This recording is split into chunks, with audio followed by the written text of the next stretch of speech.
Tapi begitu jenazah Bu Darsina dimasukkan ke liang lahat, jasadnya ini nggak muat. Kakinya itu menekuk, kepalanya mentok. Dan ini adalah pemandangan yang memilukan sekaligus mengerikan bagi warga Tangerang sana. Nah, dari cerita itu ternyata terutama ibu-ibu ini, rata-rata mereka semua itu sempat ngelihat kondisi jenazah Bu Darsina sebelum dimakamkan. Jadi mereka semua memang ngelihat dan memastikan memang ada bulu-bulu hitam di tubuh Bu Darsina. Warga ini tanpa kesepakatan bersama, mereka semua itu nggak ada yang berani keluar rumah malam itu. Mereka kayak takut dengan sendirinya. Dan ternyata benar, ada gangguan dari mendiang Bu Darsina ini.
Bismillahirrahmanirrahim. Assalamualaikum warahmatullahi wabarakatuh. Sobat Kembara Sunyi dimanapun teman-teman berada. Pada kesempatan kali ini, kami akan membagikan cerita yang dikirim oleh Sobat Kembara yang bernama Mas Giovanni yang asalnya dari Banyuwangi, Jawa Timur. Sebelum kita masuk ke ceritanya, untuk teman-teman yang nonton tayangan ini dan belum subscribe, jangan lupa untuk subscribe lebih dulu agar channel Kembara Sunyi ini lebih berkembang lagi dan kami lebih bersemangat lagi dalam membuat konten-konten terbaru di Kembara Sunyi. Dan untuk teman-teman yang telah mendukung kami sejauh ini, kami mengucapkan terima kasih banyak. Semoga amal kebaikan teman-teman dibalas kebaikan berlipat oleh Allah Subhanahu wa Ta'ala.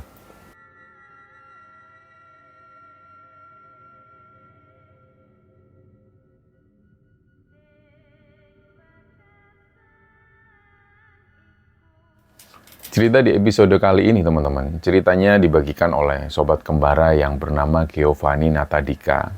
Dia ini asalnya dari Banyuwangi, Jawa Timur.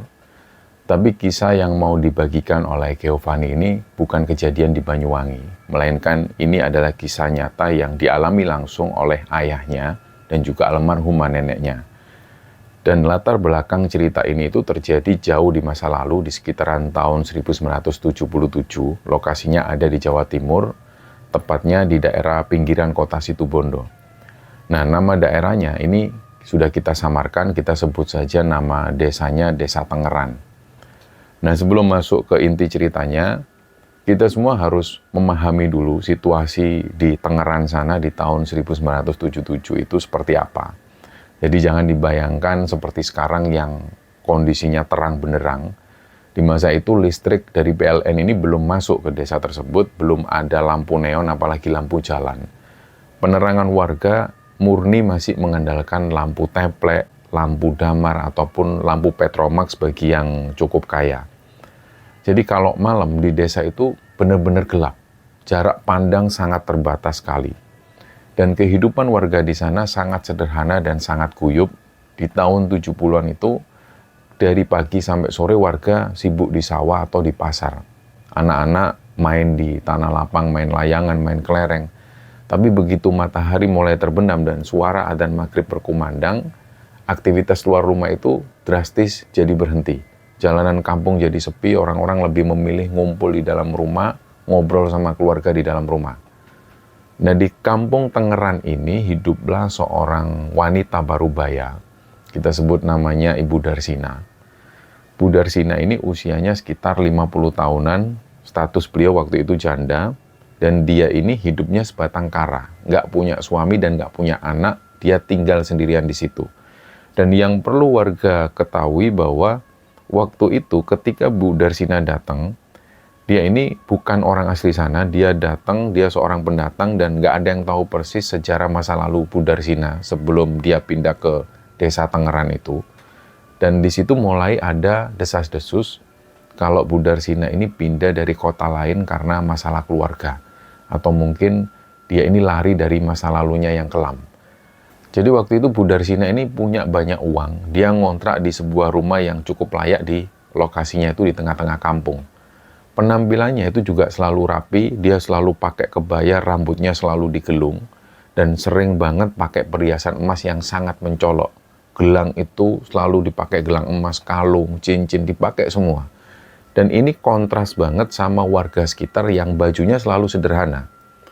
Jadi pekerjaan Bu Darsina di kampung itu adalah seorang rentenir. Dia meminjamkan uang kepada warga dengan bunga yang sangat tinggi.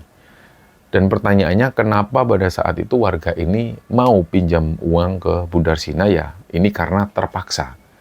Kondisi perekonomian warga Tangerang di tahun 77 itu rata-rata ya menengah ke bawah. Mayoritas mereka adalah buruh tani atau pedagang kecil. Jadi zaman itu susah. Kalau pas belum musim panen atau pas anak-anak mau masuk sekolah, butuh untuk beli seragam dan juga bayar SPP, warga bingung cari uang kemana. Di samping itu, bank ini jaraknya juga jauh dan syaratnya juga ribet. Dan satu-satunya solusi cepat ya larinya ke rumah Bu Darsina ini. Kalau ada warga yang misalnya butuh uang, mereka langsung larinya ke Bu Darsina, mereka cuma bilang, "Bu, saya butuh uang buat bayar sekolah anak." Nah, di situ Bu Darsina ini bakal jawab, "Ya boleh aja, tapi bunganya sekian loh ya. Temponya sekian, jangan sampai telat. Kalau telat sehari, bunganya bisa naik." Pokoknya seperti itu.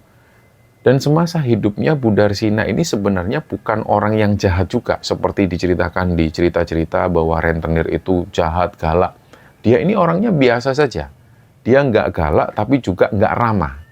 Dia bicaranya itu selalu seperlunya, dia orangnya tegas, dan tatapan matanya itu selalu tajam. Kalau pas waktunya nagih utang, dia bakal datang ke rumah orang yang utang ini, dan dia nggak akan teriak-teriak kayak orang marah, tapi dia akan duduk di teras rumah. Akhirnya sampai si orang ini keluar. Kalau memang dia nggak bisa bayar, dia harus bayar bunga atau bayar dendanya. Dan itu dia lakukan setiap hari, sampai utang orang tersebut itu dilunasi. Nah, itulah yang membuat warga segan dan takut sama dia. Intinya, Bu Darsina ini adalah sosok yang disegani karena uangnya, tapi nggak disukai karena profesinya ini. Nah, singkat cerita, waktu pun berjalan sampai usia Bu Darsina ini menginjak kepala 6, sekitar usia 60 tahunan itu suatu hari warga ini curiga. Jadi rumah Bu Darsina itu sepi seharian. Dan yang membuat curiga adalah kok tumben-tumbenan Bu Darsina ini nggak mendatangi rumah-rumah warga yang ada utang itu. Biasanya setiap hari selalu keliling kampung untuk nagih utang. Waktu itu pintu rumahnya ini juga tertutup rapat. Biasanya setiap sore Bu Darsina itu duduk di teras sambil nginang atau makan sirih itu. Nah, akhirnya sampai setelah maghrib, beberapa tetangga yang curiga memberanikan diri mengetuk pintu rumah Bu Darsina ini. Tapi tetap nggak ada jawaban. Akhirnya warga pun berinisiatif untuk mendobrak pintu rumah kontrakannya itu, dan disitulah warga kaget. Bu Darsina ditemukan sudah meninggal dunia, jasadnya ini tergeletak di ruang tengah. Dan nggak ada tanda-tanda sakit sebelumnya, nggak ada bekas kekerasan juga. Jadi beliau ini meninggal begitu saja secara mendadak. Karena Ibu Darsina ini hidupnya sebatang kara, nggak ada sanak saudara yang bisa dihubungi, akhirnya warga Tangerang bersepakat untuk langsung mengurus jenazahnya. Ketua RT dan para sesepuh kampung langsung turun tangan, tapi masalahnya Bu Darsina ini ketika ditemukan jenazahnya itu kondisinya sudah malam. Nah, di zaman dulu di kampung yang gelap tanpa listrik itu, untuk menguburkan jenazah di malam hari itu hal yang sangat dihindari. Kalau nggak benar-benar terpaksa. Akhirnya diputuskanlah jenazah ini akan dimakamkan keesokan harinya. Jadi jenazah Ibu Darsina ini kemudian dibaringkan di ruang tamu, diletakkan di atas dipan kayu, terus ditutup kain jarik atau kain batik panjang. Dan di sekelilingnya ini ditaruh lampu damar sebagai penerangan. Warga pun akhirnya berkumpul untuk lek-lekan istilahnya atau begadang menjaga jenazah. Nah, keanehan pertama ini mulai terjadi sekitar jam 9 malam. Waktu itu ada salah satu warga, dia ini seorang perempuan. Si perempuan atau si ibu-ibu ini niatnya mau membetulkan posisi kain penutup jenazah yang agak miring waktu itu. Nah, begitu dia mendekat dan sedikit menyingkap kain di bagian tangan, si warga ini kaget, si ibu-ibu ini kaget. Dia langsung mundur sambil ketakutan. Nah, si bapak-bapak yang jaga di sekitar situ langsung mendekat. Ada apa ini, Bu? Begitu kain dibuka sedikit lebih lebar, semua yang ada di ruangan itu langsung merinding. Jadi di tubuh jenazah Bu Darsina ini muncul bulu-bulu yang aneh. Bukan bulu halus biasa, tapi bulunya itu hitam, tebal, dan juga kasar. Nah, ini bisa dipastikan bulunya itu kayak bulu hewan, mungkin kayak bulu kera atau babi hutan. Bulunya itu tumbuhnya nggak merata, ada yang tumbuh lebat di daerah lengan, ada bercak bulu juga di bagian leher, bahkan ada beberapa helai panjang yang tumbuh di sekitar wajahnya. Pokoknya waktu itu wajah dari jenazah Bu Darsina ini juga terlihat mengerikan. Matanya itu nggak mau nutup, kayak sedikit melotot. Nah, disitulah ada warga yang melihat mulut Bu Darsina itu kaku, dengan ekspresi wajah kayak orang yang sedang menahan amarah. Pokoknya situasinya waktu itu membuat warga ini jadi merinding. Kulit dari Bu Darsina yang biasanya terlihat kuning langsat, malam itu terlihat pucat keabu-abuan kayak mayat. Nah, keanehan ini itu semakin menjadi-jadi pada saat proses pemandian jenazah keesokan paginya itu. Jadi para ibu-ibu yang bertugas untuk memandikan jenazah, mereka ini sampai gemetaran. Mereka di situ bersaksi dan bersumpah atas nama Allah, ketika mereka menyiramkan air atau memandikan jenazah dari Bu Darsina ini, rasanya bulu-bulu hitam di tubuh Bu Darsina itu semakin terlihat jelas dan semakin terlihat kasar. Dan bau jenazahnya itu juga bukan bau mayat biasa, tapi kayak ada campuran semacam bau apek, kayak bau babi hutan, dan juga ada bau-bau yang anyir. Akhirnya gosip ini pun langsung menyebar. Jadi banyak yang membicarakan Bu Darsina itu loh, amit-amit, ya ampun amit-amit jenazah Bu Darsina itu loh, tumbuh bulu. Jadi banyak yang ngomongin, aneh baunya kayak babi. Lah lama-lama warga di situ sudah nggak mau tahu. Nah mungkin ini adalah sebuah teguran atau gimana, wallahu alam bisawab. Akhirnya di situ jenazah ini siap-siap untuk dimakamkan. Siang itu jenazah Bu Darsina ini dibawa ke kuburan desa. Nah, para penggali kubur ini sudah menyiapkan liang lahat. Ukurannya ya standar, sudah diukur pakai kayu seukuran tinggi badan manusia normal. Bahkan, biasanya itu dilebihkan sedikit supaya agak longgar. Tapi begitu jenazah Bu Darsina dimasukkan ke liang lahat, jasadnya ini nggak muat. Kakinya itu menekuk, kepalanya mentok. Padahal secara fisik, tubuh Bu Darsina itu tingginya normal. Bahkan cenderung agak bungkuk karena beliau ini sudah tua. Tapi lubang kuburan ini itu seolah-olah menyempit. Tanah itu kayak menolak menerima jasad beliau.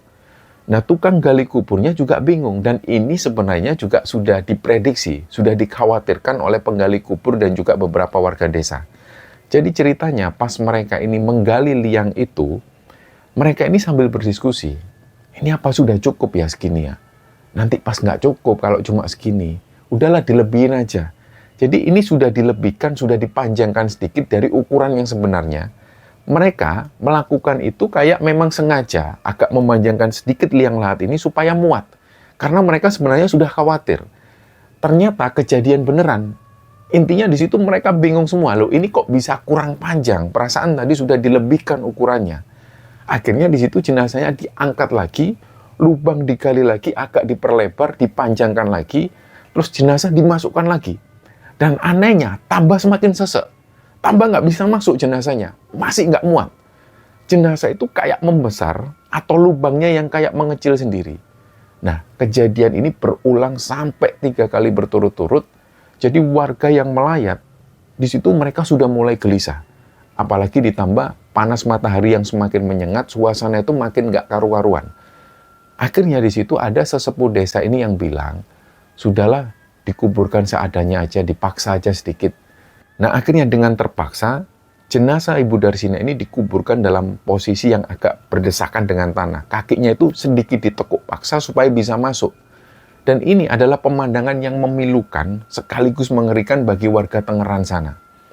Nah malam pertama setelah kematian Bu Darsina ini, suasana kampung Tangerang itu langsung mencekam.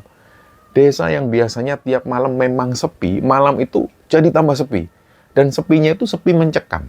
Kayak bakal ada kejadian yang nggak enak. Pokoknya nggak tahu kenapa, warga ini tanpa kesepakatan bersama, mereka semua itu nggak ada yang berani keluar rumah malam itu.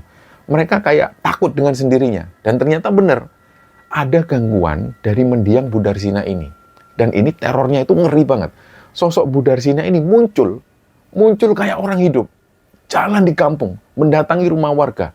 Jadi beberapa warga itu ngelihat sendiri sosok Bu Darsina ini mendatangi rumah warga. Dan sasaran pertama ini adalah orang-orang yang masih punya hutang sama Bu Darsina. Ada warga yang bernama Bu Ija. Bu Ija ini salah satu orang yang pernah utang ke Bu Darsina dan memang belum sempat lunas utangnya. Apalagi utangnya ini juga lumayan banyak dan sering nunggak. Malam itu Bu Ija ini tidur di kamarnya.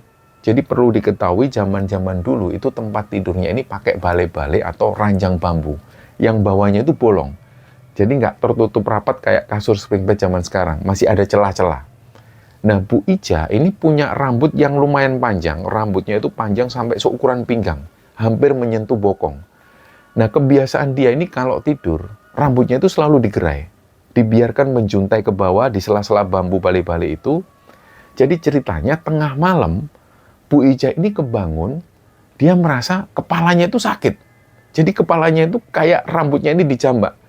Nah, dari situ, ini benar-benar ada yang narik. Awalnya dia pikir kayak nyangkut di bambu. Dia coba tarik, tapi kok semakin ditarik, tarikannya itu makin kenceng. Jadi dia ini kayak benar-benar dijambak.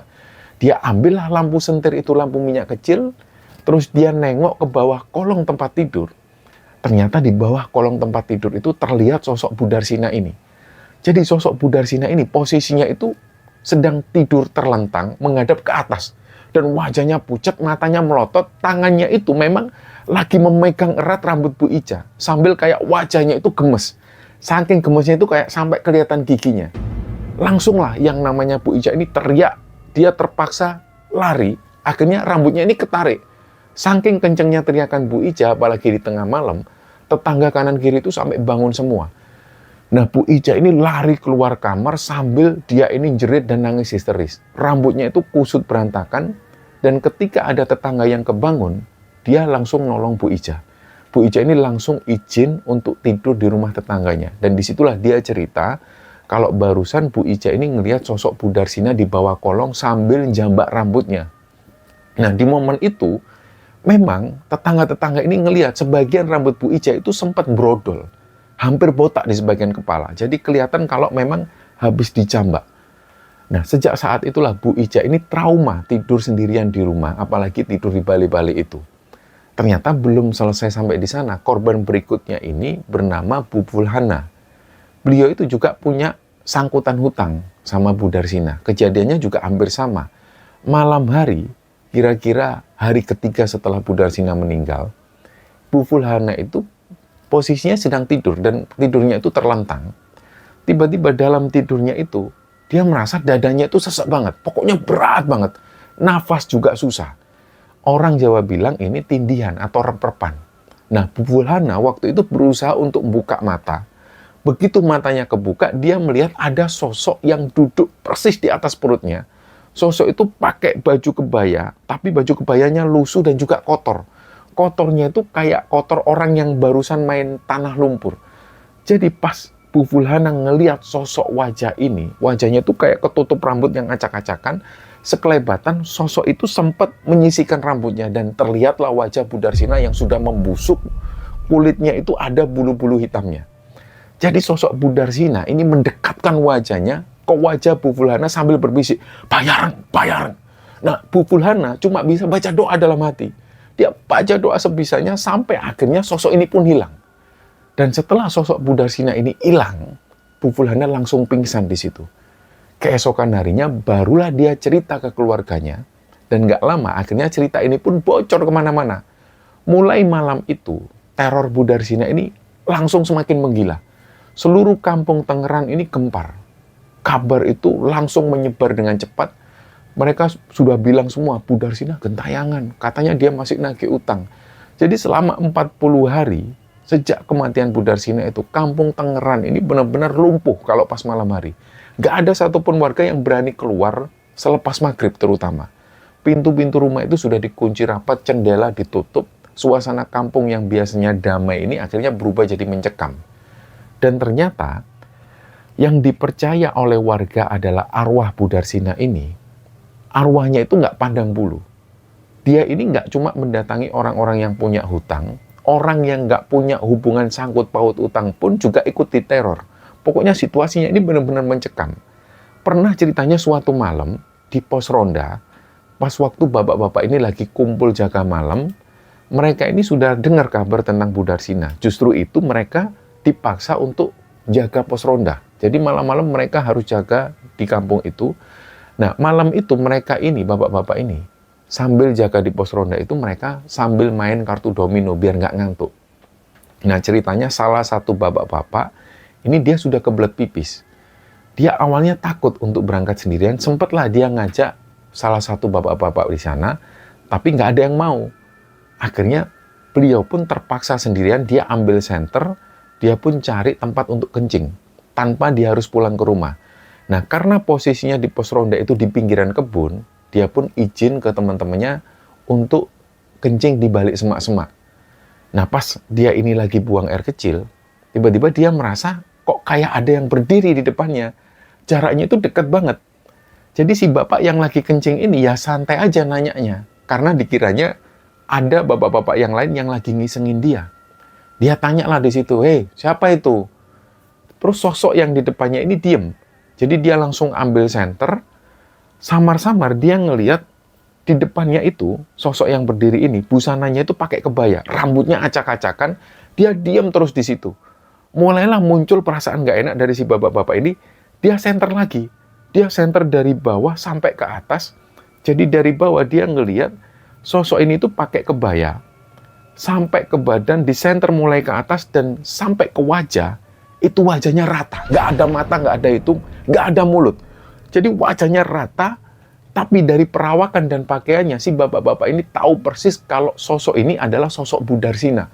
Akhirnya si bapak-bapak ini langsung lari kenceng sambil teriak-teriak. Dan dia ini nabrak-nabrak pos ronda. Dia nabrak teman-temannya yang lagi main domino itu, gelas-gelas berjatuhan dan makanan-makanan juga berantakan semua. Dan mereka yang di pos ronda itu tanpa dikomando, mereka juga langsung bubar. Seolah-olah mereka juga paham kalau barusan si bapak-bapak ini dilihatin sosok Bu Darsina. Jadi malam itu semua bapak-bapak yang ada di pos ronda ini langsung bubar, pos ronda jadi kosong lagi, suasana kampung jadi sepi. Yang paling kasihan, ini adalah kejadian yang sempat menimpa salah satu anak kecil yang ada di sana. Namanya Suyit. Usia Suyit waktu itu sekitar 7 atau 8 tahun. Nah, Suyit ini kan anak yang masih usianya 7 atau 8 tahun, dia masih polos. Selama hidupnya, dia ini nggak pernah ada masalah dengan Bu Darsina. Dia juga nggak punya utang sama Bu Darsina, jadi dia nggak punya salah lah sama Bu Darsina. Sore itu ceritanya menjelang maghrib, ini belum malam, Suyit itu ceritanya dia masih main di halaman samping rumahnya. Tiba-tiba dia langsung lari masuk ke rumah sambil nangis kejer. Dan wajahnya sudah pucat. Dia langsung meluk ibunya sambil nangis. Pas ditanya, "Loh kamu itu kenapa, Le?" Suyit ini cerita dengan polosnya, katanya di balik pohon pisang, dia itu diajak main sama sosok nenek-nenek. Nah, nenek-nenek ini katanya awalnya itu manggil-manggil Suyit. "Shh, shh." Suyit noleh ke arah sana. Dilihatnya ada sosok nenek-nenek. Awalnya nenek-nenek itu nutup wajahnya pakai tangan. Kayak mau main ciluk bah. Pas tangannya dibuka sambil ciluk, wah, ternyata wajah nenek-nenek itu serem. Matanya melotot, lidahnya menjulur panjang. Dan bener-bener Suyit itu sampai ngomong, "Mbah, takut mbah." Dia pun lari. Akhirnya dia cerita ke ibunya, "Itu loh Bu, mbah yang rumahnya di tengah itu loh Bu." Nah, ketika Suyit ngomong kalau dia ini dilihatin sosok nenek-nenek yang rumahnya ada di tengah kampung, ibunya Suyit langsung ngeh. Beliau langsung paham kalau ternyata Suyit ini barusan dilihatin sosok Bu Darsina. Akhirnya disitulah kondisi satu kampung ini makin ketakutan semua, situasinya semakin tidak kondusif. Jadi sosok Bu Darsina ini juga sudah mulai mengganggu anak-anak. Pokoknya dia sudah mulai mengganggu orang yang nggak ada hubungannya sama dia. Dan puncak kengeriannya itu adalah adanya satu pantangan yang tidak tertulis. Jadi di sini warga itu mulai sadar. Ini kok kalau dipikir-pikir, setiap kali kalau ada orang yang sedang membicarakan Bu Darsina atau ngerasani bergosip istilahnya tentang dia, itu pasti malamnya didatengin. Atau pada saat dia ini lagi ngomongin atau lagi menceritakan Bu Darsina pasti datang. Pernah ada kejadian, pas ibu-ibu ini lagi ngumpul, mereka ini lagi masak-masak di dapur salah satu warga. Memang mereka ini masak untuk acara tahlilannya Bu Darsina. Nah, ironisnya, tahlilan ini itu diadakan di rumah warga yang lain karena mereka nggak berani untuk melaksanakan tahlilan di rumah Bu Darsina. Ya waktu itu yang namanya ibu-ibu, mereka sambil ngiris bawang, sambil melakukan sesuatu, mulutnya itu gatal buat ngomongin orang. Jadi salah satu ibu-ibu itu nyeletuk, iya saya itu yang ikut mandikan jenazahnya loh Bu. Terus ada yang nimpalin lagi di sampingnya, iya memang bener kok, itu banyak tumbuh bulu-bulu hitam. Mereka ini lagi membicarakan kondisi fisik jenazah Bu Darsina yang ada bulu-bulu hitamnya itu. Jadi mereka ngomong, iya baunya juga aneh. Nah dari cerita itu ternyata terutama ibu-ibu ini, rata-rata mereka semua itu sempat ngelihat kondisi jenazah Bu Darsina sebelum dimakamkan. Jadi mereka semua memang ngelihat dan memastikan memang ada bulu-bulu hitam di tubuh Bu Darsina. Ya namanya ibu-ibu, mereka ini nggak sadar kalau pas ngomongin orang, keterusan lah ngomongin Bu Darsina ini. Apalagi orang yang dirasani ini sudah meninggal. Jadi pas mereka lagi asik-asiknya ngomongin Bu Darsina, tiba-tiba mereka diem. Jadi ibu-ibu itu tiba-tiba semuanya mendengar suara kelintingan. Kelinding-kelinding, kelinding-kelinding. Jadi suaranya itu kayak suara lonceng kecil yang ketiup angin. Kelinding-kelinding, kelinding-kelinding. Padahal di situ nggak pernah ada suara lonceng seperti itu. Jadi semua ibu-ibu di dapur ini langsung diem. Nggak ada yang berani ngomong. Seketika aktivitas mereka itu berhenti. Mereka yang ngiris bawang itu langsung berhenti. Mereka tahu, ini sosok Bu Darsina ini datang di situ karena dia ini lagi diomongin. Jadi ibu ini diem-dieman. Tapi di sisi lain mereka nggak berani gerak, nggak berani ngomong sepatah kata pun. Sampai kemudian ada 2 orang bapak-bapak yang lagi bawa bakul nasi. Bakul nasi ini baru matang, dimasak di rumah warga lain, terus dibawa di situ. Barulah ketika ada bapak-bapak ini, ibu-ibu ini berani ngomong. Mereka nggak berani lagi di situ ngerasani Bu Darsina. Jadi di situ mereka benar-benar minta ampun. Nah, di kampung Tengeran itu ada 1 orang warga yang dia ini terkenal nekat orangnya, namanya Pak Misto. Dari awal, sejak teror sosok Bu Darsina ini muncul dan jadi pembicaraan warga, Pak Misto ini yang sama sekali nggak terpengaruh dengan berita itu. Beliau malah terkesan kayak nantang. Pak Misto ini orangnya beda sama warga yang lain. Kalau warga lain itu takut hantu, takut demit, Pak Misto ini malah nantang. Dia itu memang orangnya dikenal pemberani, tapi beraninya itu agak menjurus ke arah mokong atau keras kepala. Hobi Pak Misto ini juga aneh. Jadi dia ini sering sengaja datang ke kuburan desa malam-malam, dan dia itu selalu datangnya sendirian. Dan itu dia datang bukan untuk ziarah atau mendoakan, tapi cuma buat nongkrong aja. Dia penasaran. Dia itu pengen membuktikan mana sih yang namanya pocong itu mana, seperti apa. Mana sih hantu kuntilanak itu seperti apa, kok aku nggak pernah lihat. Jadi di situ dia ini sering duduk di kuburan sendirian sambil ngerokok, nunggu sampai dia benar-benar ngelihat penampakan. Dan memang yang dilakukan Pak Misto ini terbukti. Dulu ceritanya Pak Misto ini pernah jalan sendirian di tengah kuburan malam-malam, dia pernah ngelihat ada perempuan muda. Nah si perempuan muda ini wajahnya itu kayak bule. Jadi si perempuan ini duduk sendirian di bawah pohon di tengah-tengah kuburan itu. Pak Misto waktu itu juga nyapa si perempuan ini. Nah, si perempuan yang wajahnya bule itu, pas dia noleh ke arah Pak Misto, dia sempat matanya itu kayak melotot marah, terus kemudian dia hilang. Nah, kata Pak Misto, pas si perempuan bule ini hilang, itu kayak cahaya lampu yang meredup. Jadi nggak langsung hilang plas. Nah, tapi setelah dia melihat penampakan itu, Pak Misto ini nggak malah kapok, dia malah terus penasaran. Nah, saking beraninya, Pak Misto ini sampai dianggap orang sakti sama warga. Padahal sebenarnya Pak Misto ini ya agak miring aja orangnya, agak nyeleneh. Keluarga Pak Misto sendiri juga meyakini kalau Pak Misto ini nyeleneh, tapi nggak kenal takut sama yang beginian. Nah pas kejadian teror Bu Darsina ini, Pak Misto itu punya ide yang nyeleneh juga. Entah setan apa yang membisiki dia waktu itu, tiba-tiba Pak Misto ini bilang ke warga kalau dia ini mau masang kentongan di atas kuburannya Bu Darsina. Kentongan yang dimaksud Pak Misto ini adalah alat pemukul dari bambu atau kayu yang ada lubangnya. Biasanya ditaruh di pos ronda itu. Nah nggak tahu kenapa kok Pak Misto tiba-tiba punya keinginan untuk pengen naruh kentongan di kuburannya Bu Darsina. Pak Misto mau naruh benda itu persis di kuburan Bu Darsina, terus diletakkan persis di batu nisannya Bu Darsina. Tujuannya itu iseng sebenarnya. Dia ini cuma pengen tahu, kalau memang sosok arwah Bu Darsina itu beneran ada, berani nggak dia bunyikan kentongan ini? Warga desa geger waktu itu. Ide Pak Misto ini dianggap gila dan berbahaya, juga termasuk nyeleneh juga. banyak sesepuh desa ini yang sudah menasihati Pak Misto, sudahlah, janganlah toh kamu nggak usah aneh-aneh. Jangan main-main sama orang yang sudah meninggal. Bu Darsina itu meninggalnya juga nggak wajar, jangan dipancing-pancing. Bahkan ketika berita ini tersebar, ada beberapa warga yang cukup punya uang, yang mereka ini saking takutnya kalau Pak Misto nekat berbuat seperti itu, mereka ini sampai patungan, mereka urunan, terus mereka mendatangi Pak Misto, mereka langsung menyodorkan uang untuk uang rokok katanya. Ini supaya Pak Misto nggak melakukan ide gilanya itu. Jadi mereka bilang, nih Misto, kamu bawa buat beli rokok, udahlah nggak usah pasang kentongan itu. Kita ini sudah takut tiap malam, malah kamu tambah-tambahin masalahnya. Tapi dasar Pak Misto ini orangnya keras kepala, semakin dilarang dia malah semakin penasaran. Uang itu ditolak mentah-mentah, dia tetap pada pendiriannya. Dan sebenarnya ada kejadian ngeri yang dialami Pak Misto sebelum dia benar-benar memasang kentongan itu. Jadi ini kayak sebuah peringatan dari alam gaib. Malam sebelum rencana pemasangan kentongan itu, Pak Misto ini tidur di rumahnya. Waktu itu kondisinya sudah tengah malam, tiba-tiba dia ini dibangunkan dengan suara berisik di dalam kamar. Pak Misto buka mata. Jadi di sudut kamar, kamarnya yang remang-remang itu, dia melihat ada sosok pocong berdiri diam di situ. Pak Misto sempat kaget, tapi dia nggak teriak. Dia malah bangun dan duduk. Terus dia malah nanya, siapa kamu? Mau apa kamu di sini? Pak Misto di situ malah jengkel, dia malah nantang. Tapi di pikirannya itu, pocong ini mungkin orang yang iseng. Pas dilihat ada pocong, Pak Misto memang sempat kaget, tapi akhirnya diabaikanlah pocong ini. Dia berbalik badan, terus dia tidur lagi.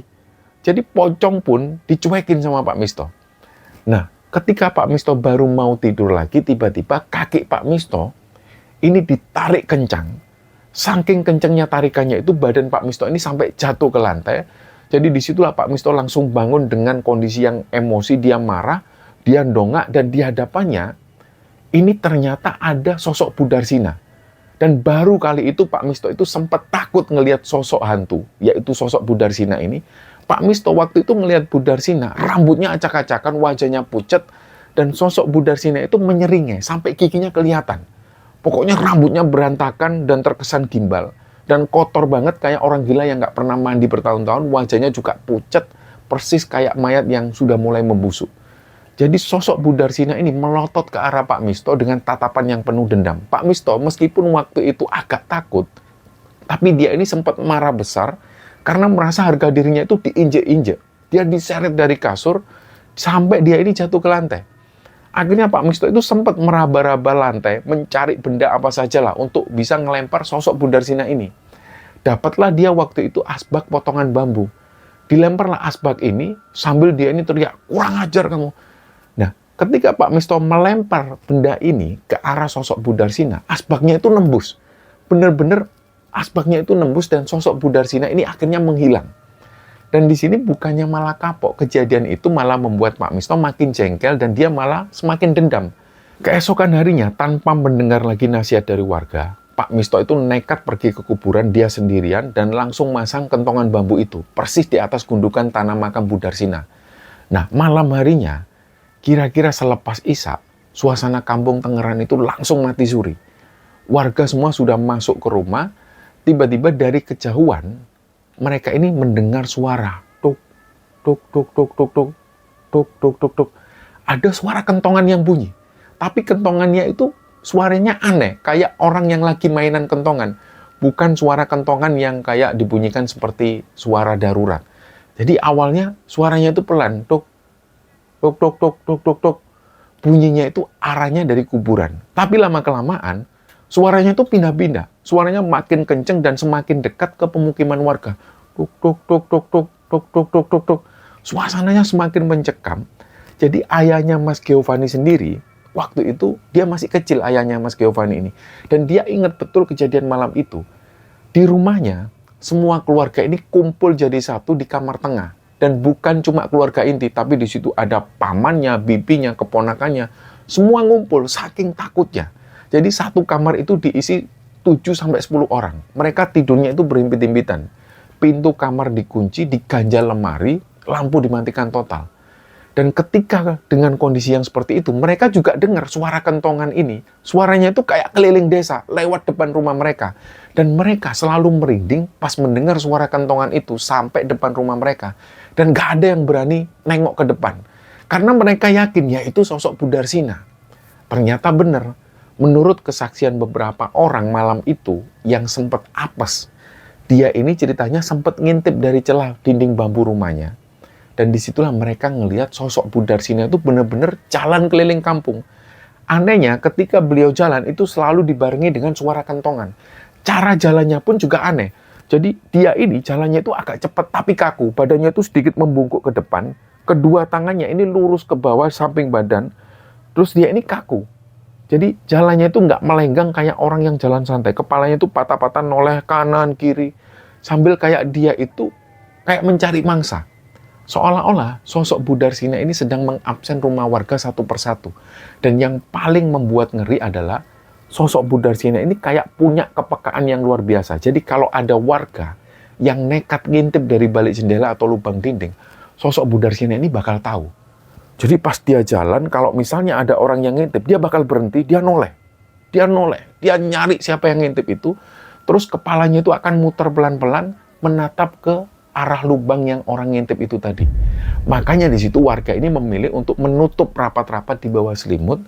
Dan teror ini akhirnya berlangsung beberapa malam. Sampai pada akhirnya ada kejadian yang menimpa sekelompok pemuda.